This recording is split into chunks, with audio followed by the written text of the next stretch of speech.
নমস্কার বন্ধুরা, আজকে দেখাতে চলেছি নতুন কিছু।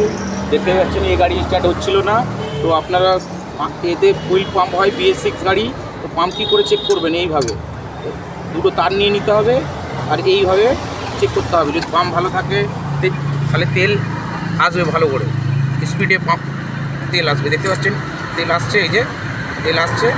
যদি খারাপ থাকে তাহলে তেল আসবে না।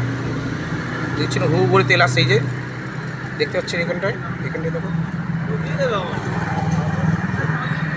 এইভাবে তার নিয়ে চেক করে নিতে হয়।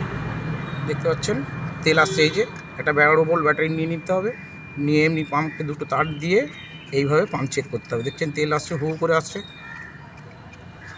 যদি তেল না আসে তাহলে পাম্প খারাপ। এই দেখছেন হু করে তেল আসছে, এই যে তেল আসছে। ভিডিওটা ভালো লাগলে লাইক, শেয়ার, সাবস্ক্রাইব করে দেবেন। ঠিক আছে।